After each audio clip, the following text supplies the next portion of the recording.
Olha só, já vou trazer todos os dados, todas as informações que eu levantei aqui para vocês e vocês vão ver como o Xande acaba caindo na própria armadilha. Antes de eu trazer as informações, eu quero agradecer as pessoas que estão cooperando conosco através da nossa chave de Pix de maneira voluntária. Então, os nossos sinceros agradecimentos ao João Paulo, ao Jurandir e à Maria Beatriz, cooperando conosco aqui através da chave de Pix, está passando aqui embaixo. Se você desejar também, fique à vontade. Dito isto, vamos então aquilo que realmente nos interessa. Então, veja só, o que eu quero mostrar para vocês é isto aqui. Preste só atenção.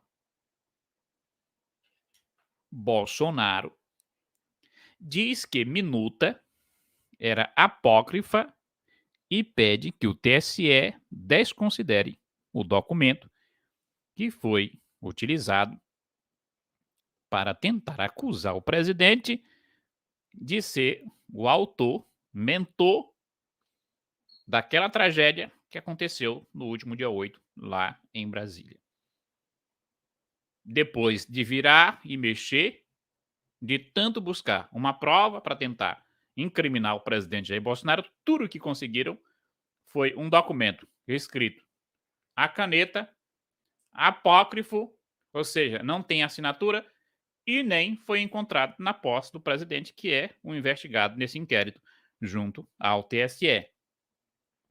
E aí, gente, de maneira genial, a defesa do presidente Jair Bolsonaro vai na linha da alegação de que o documento ele é apócrifo. Até aqui, muita gente pode se perguntar, mas e daí? Que o documento é apócrifo, todo mundo já sabe. Olha, agora tem um detalhe, talvez você não esteja lembrando, que esse foi um argumento utilizado pelo Alexandre de Moraes em uma decisão recente contra o próprio presidente Jair Bolsonaro.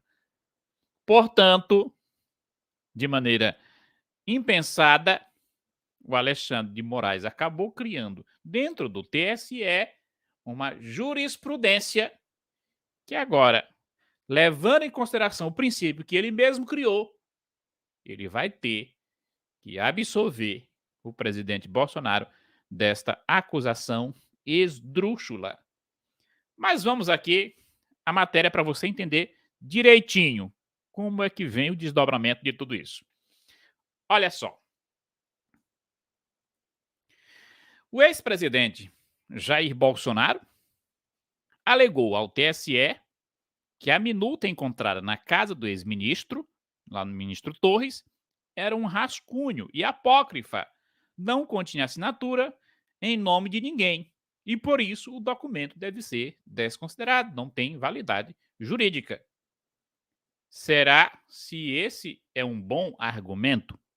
Tem como prosperar esta argumentação feita pela defesa do nosso presidente? Veja só. Acompanhe conosco. Lembrando a todos vocês. Calma aí. Tem uma sequência errada aqui. Então, veja só. Para que você entenda exatamente o que eu quero dizer, nós vamos nos lembrar do que aconteceu lá no mês de outubro, entre o primeiro e o segundo turno do pleito. Quando ali, praticamente já chegando às vésperas do segundo turno, a equipe de comunicação do presidente Bolsonaro descobriu que havia um processo armado para prejudicar a sua campanha, o escândalo que ficou conhecido como Radiolão, onde cerca de mais de 1 milhão de inserções foram retiradas propositalmente da campanha do presidente Jair Bolsonaro. Então, a equipe jurídica, a equipe de comunicação do presidente juntou lá um monte de documentos, mais de 3.000 páginas, feita com base em 3 empresas de auditoria, levaram esse documento, protocolaram junto ao ministro que vocês estão vendo aqui. E aí, o que surpreende, gente,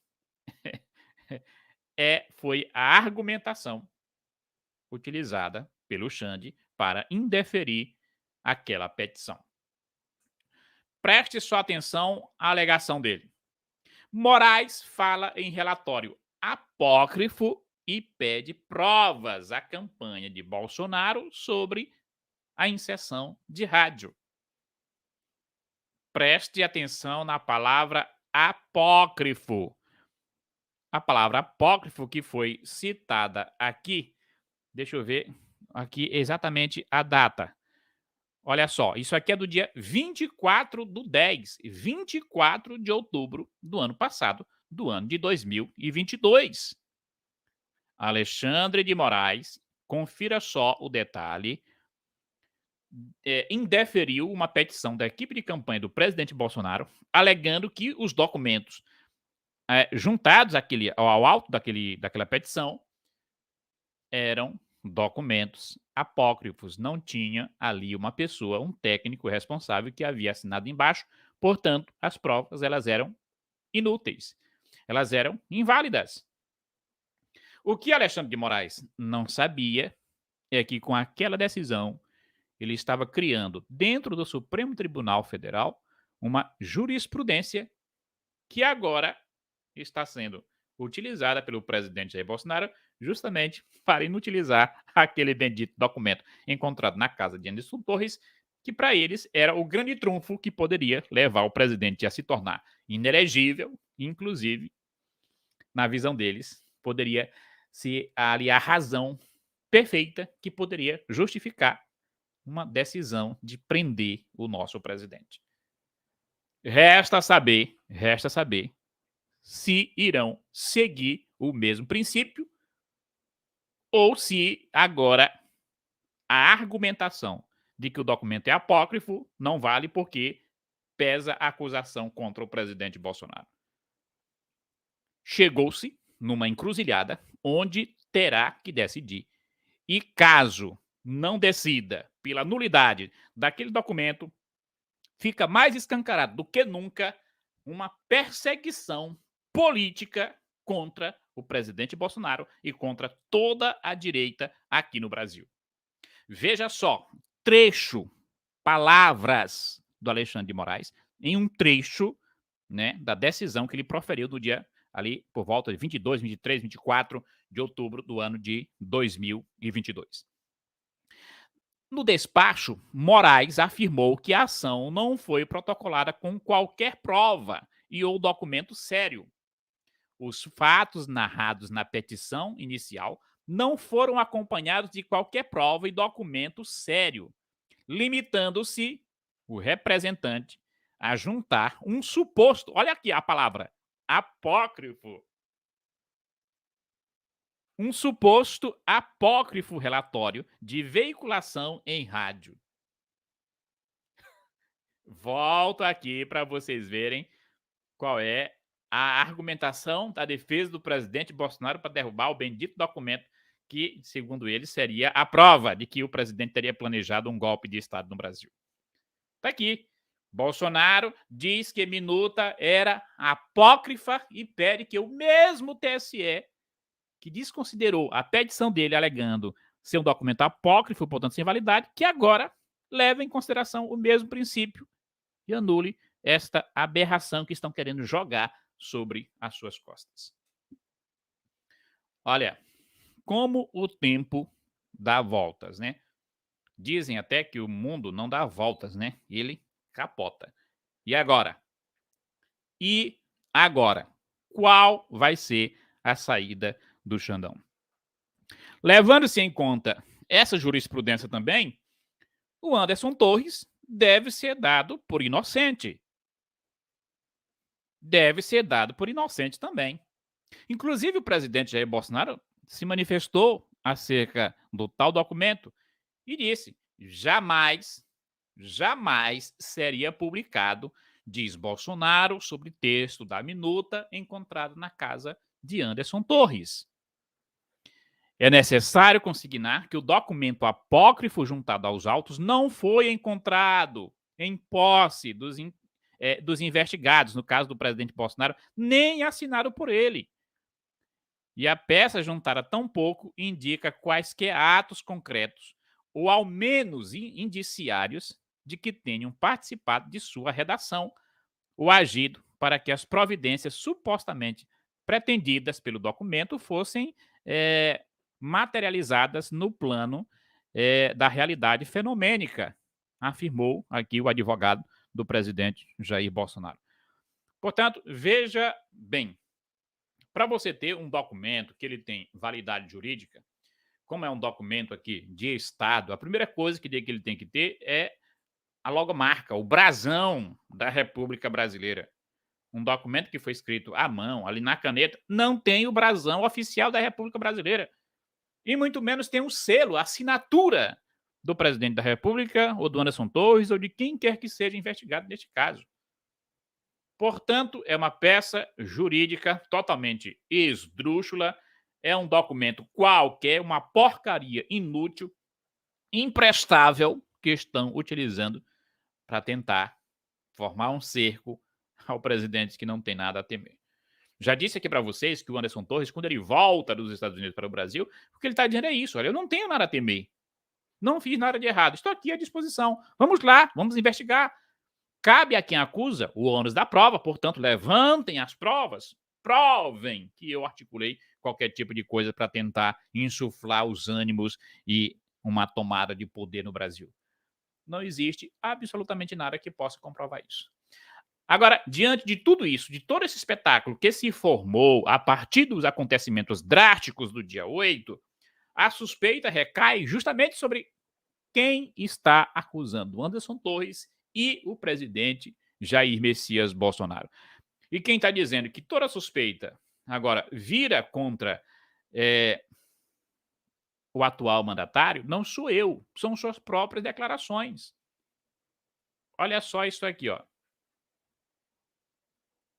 Cadê? Cadê, meu Deus? Eu tinha separado bem aqui. Mas são matérias aí, são fatos notórios, públicos, inclusive veiculado pela Rede Lixo, dando conta de que o Lula não quer, de jeito nenhum, que uma CPI seja instalada para investigar quem são os responsáveis, quem são os possíveis mandantes, os articuladores da tragédia que aconteceu no último dia 8. E aí fica sempre aquela pergunta: por que será que Lula e toda a sua trupe não querem que se abra no Senado, nem na Câmara dos Deputados, uma CPI para investigar todos aqueles que estão envolvidos nessa tragédia que aconteceu em Brasília? Ora, é claro, quanto mais investigação, melhor. A PF está fazendo uma investigação, beleza. Só que a PF, ela é subordinada ao ministro da Justiça, que é subordinado ao presidente da República. Portanto, vai pairar aquela dúvida. Será se a PF agiu de maneira 100% independente? Até porque os fatos que estão acontecendo aí parece que levantam uma grande suspeita acerca disso. Só hoje mudou-se aí praticamente todos os superintendentes da Polícia Federal no Brasil inteiro. O que estão querendo fazer com isso? Ter o controle da Polícia Federal? Ter o controle dos inquéritos, das investigações? Tem que se fazer outras investigações que sejam mais independentes, e isso deve acontecer no âmbito do Senado e da Câmara dos Deputados, inclusive também na Assembleia Legislativa do Distrito Federal, que já está abrindo também outra investigação. Agora, curiosamente, nem o Lula não quer, nem o Disseuzinho não quer na Câmara, e muito menos o Contarato, que é o líder do governo no Senado. Mas não são eles que estavam aí arrotando, dizendo que tem que investigar, que tem que punir todos os responsáveis? Se não quer uma investigação detalhada, aberta, para mim, quem não quer isso é porque tem medo das consequências. Tem medo de que a investigação possa descobrir alguma coisa que o comprometa. Prove que você não tem culpa no cartório. Deixa investigar. Deixa que a investigação prossiga.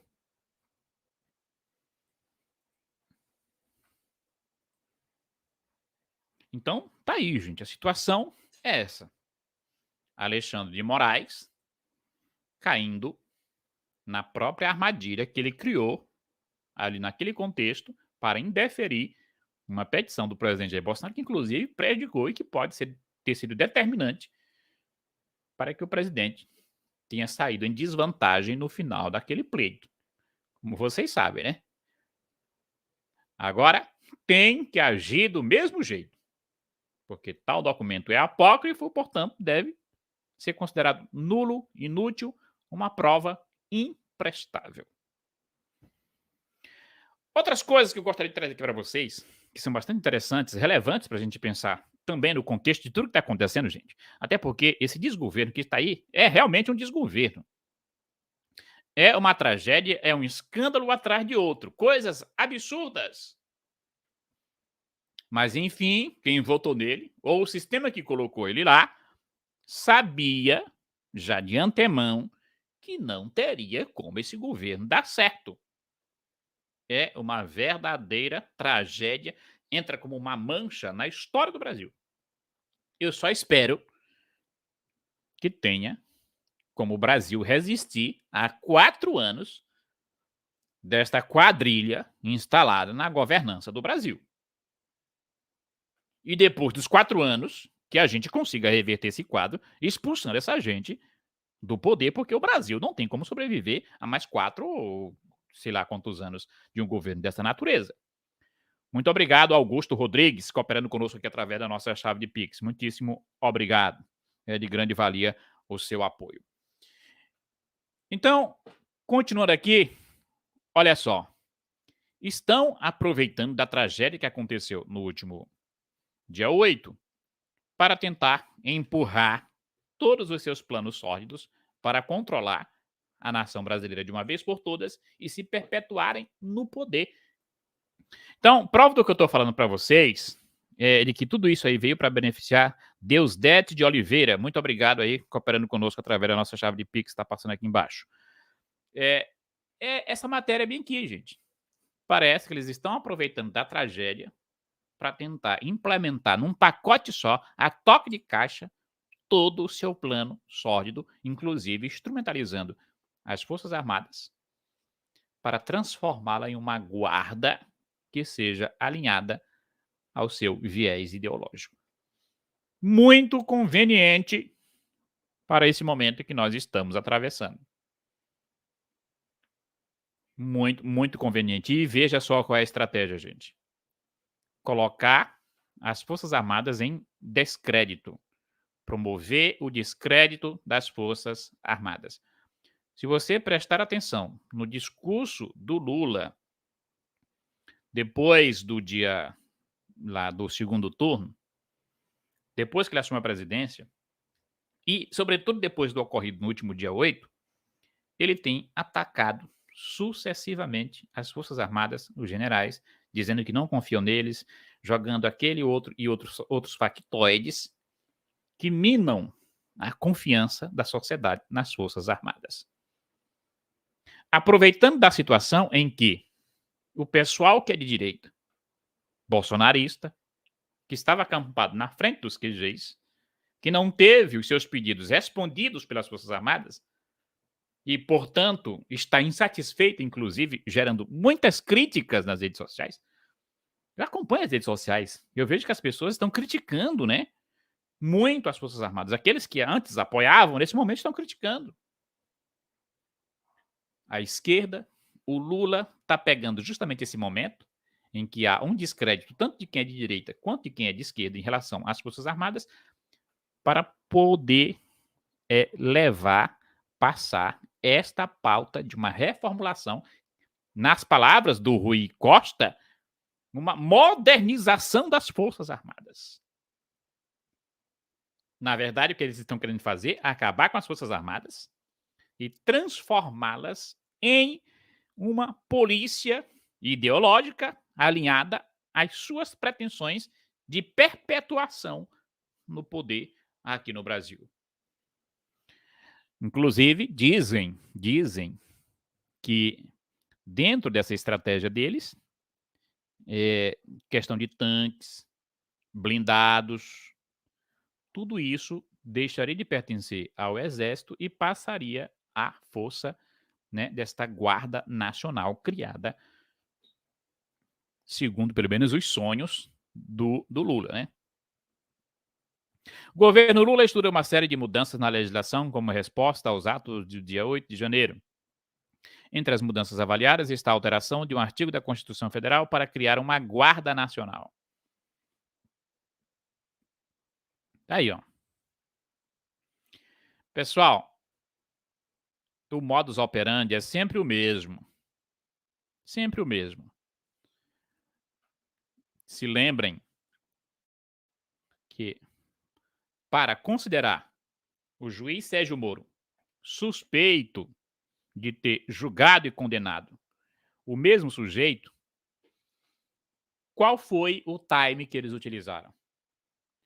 Utilizaram justamente o momento em que o Sérgio Moro estava fragilizado, desacreditado, perdeu a sua popularidade entre a direita. Aquele momento que ele saiu do governo atirando para todos os lados e você viu que ele perdeu ali 90% do apoio que ele tinha. Aí o que você tinha? Um Sérgio Moro que não era apoiado.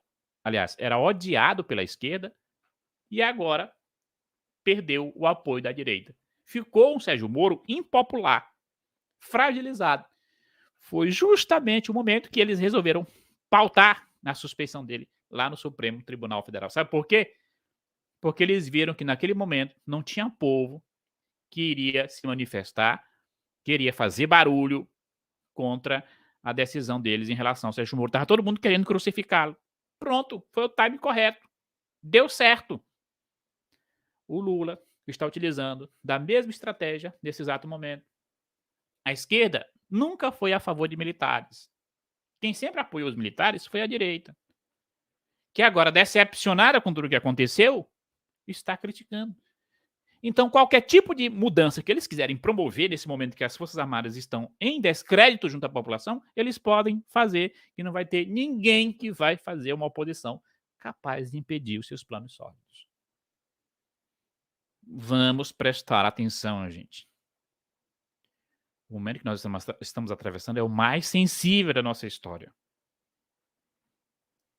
Nesses 100 primeiros dias de governo, ele vai querer fazer de tudo para poder aparelhar todas as instituições.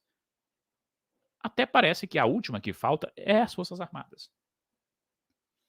Se ele conseguir cooptar as forças para o lado dele, já era. Já era. Vai se perpetuar no poder, vai ficar quantos anos, quantas décadas, quantos séculos quiser. Adeus a alternância de poder no Brasil. Aquilo que a gente mais temia, aquilo que eles tanto acusaram o presidente Jair Bolsonaro que poderia fazer, é exatamente o que eles pretendem implantar. E como é a estratégia para eles implantarem isso? Criminalizarem qualquer tipo de opinião, qualquer tipo de comportamento ou oposição política de resistência que você possa fazer ao governo deles. Veja só se não é essa estratégia de acordo com essa matéria bem aqui, ó. Veja, vereador de São Paulo aciona o MPF após governo Lula chamar impeachment de golpe. Veja como eles estão querendo reescrever a história, utilizando-se do recurso da linguagem, promovendo a desinformação de maneira descarada, inclusive utilizando os órgãos oficiais do governo, como foi feito, atacando o STF, atacando o Congresso Nacional e atacando a sociedade civil, dizendo que aquilo que aconteceu da deposição da Dilma foi um golpe. Como que foi um golpe se quem estava à frente do julgamento, lá no Senado, era o próprio presidente do Supremo Tribunal Federal, que inclusive deu ali todo o suporte jurídico, dizendo, não, todo o procedimento até o momento está tudo perfeito, de acordo com o que manda a nossa legislação. Se teve apoio da população, se foi julgado nas duas casas, na Câmara e foi julgado também no Senado. Como é que pode ter sido um golpe? Ora, se foi um golpe, o impeachment de Dilma, o que mais não vai ser considerado golpe por essa gente? O que eles estão querendo fazer, gente, é criar uma conjuntura de tal forma que qualquer um que ouse falar a palavra impeachment contra o governo do Lula vai ser visto como alguém que está querendo dar um golpe, portanto, vai ser alvo de ação jurídica e pode ser condenado e preso a não sei quantos anos, por tentativa de golpe contra esse desgoverno.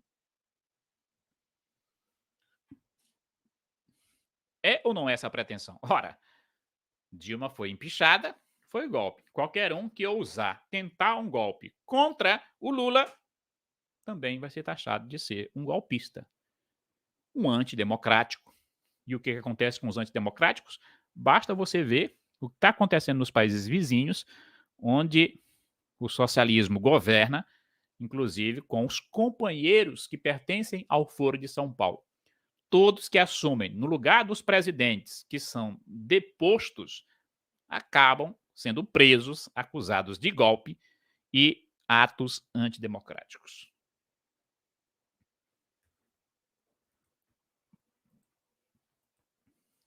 O desenho está na cara, né?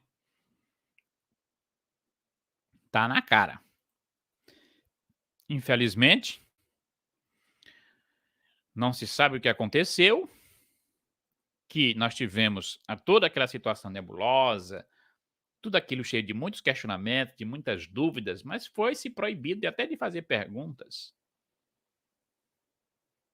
Quem tinha o poder em suas mãos para poder fazer com que tudo viesse às claras, com que tudo fosse devidamente esclarecido para a população, não fez. Agora parece já ser muito tarde. Mas a gente tem que aplaudir, pelo menos, aqueles que tentaram fazer a coisa certa. A exemplo do general Braga Neto. Olha aqui, ó, informação que chega. General Braga Neto teria tentado articular a aplicação do estado de defesa naquele período depois do segundo turno. Vamos tentar ler aqui, né? Pelo menos é o que está dizendo aqui a matéria do Hora Brasília. Após aqui o ocorrido, o candidato a vice-presidente liderou reuniões em Brasília. Pessoas próximas ao governo anterior têm comentado que o candidato a vice e ex-ministro da Defesa, general Braga Neto, após o pleito, realizou encontros em Brasília nos quais foram discutidas alternativas para reverter o resultado da última, tendo como base o relatório das Forças Armadas sobre as máquinas. Dentre os assuntos tratados, segundo interlocutores, seria a aplicação do bendito artigo, que eles dizem que é inconstitucional, mesmo estando na Constituição, e a possibilidade da decretação do estado de defesa no país. Na última quinta-feira, 19, uma operação da Polícia Federal na residência do ex-secretário de Segurança, vocês sabem que apreendeu aquele documento, segundo o qual eles dizem que é uma prova de que houve uma tentativa de um golpe de Estado no Brasil. E agora a informação vem a calhar, dizendo que o general Braga Neto teria tentado articular ali dentro das 4 linhas da Constituição, ali com as autoridades competentes, a possibilidade da decretação do estado de defesa, justamente para tentar averiguar tudo aquilo que aconteceu durante o processo e que ficou assim no obscuro até hoje, muitas dúvidas que muita gente gostaria que fossem esclarecidas. Mas que foi abafado pelo sistema, né? O sistema abafou. Pronto, ponto final. Agora, quem lavou as suas mãos, como você sabe por aí que muita gente lavou as suas mãos, agora pode se arrepender e talvez seja tarde demais, até porque o general, comandante do Exército, corre o risco de ser preso, já foi denunciado, foi acatada a denúncia pelo Ministério Público Federal. O próprio general Braga Neto corre risco, o general Pazuello, o general Heleno, enfim, todos os generais, todo mundo da alta cúpula que participou do governo do presidente Jair Bolsonaro está na mira, virou alvo, pode ser perseguido, pode pagar com a sua própria liberdade por ter apoiado o presidente Jair Bolsonaro. Mas enfim, estou trazendo aqui esses fatos, gente, trazendo os fatos, mostrando aqui para vocês, cada um vai julgar e cada um vai tirar suas próprias conclusões. Eu não sou o dono da verdade, estou apenas mostrando para vocês fatos, matérias, coisas que já são públicas e notórias. Mas reforço aqui, gente, meus parabéns a quem no meio de tudo isso tentou fazer a coisa certa para mostrar a verdade, para esclarecer toda a população, para que não restasse nenhuma dúvida. Mas, infelizmente, lamentar por aqueles que não apoiaram, que se acovardaram e não fizeram a coisa certa. Mas, enfim, mais uma vez, aqui agradecer a todos vocês que estiveram aqui conosco, praticamente 2.000 pessoas nos acompanhando aqui em tempo real. Agora são 23 horas e 54 minutos.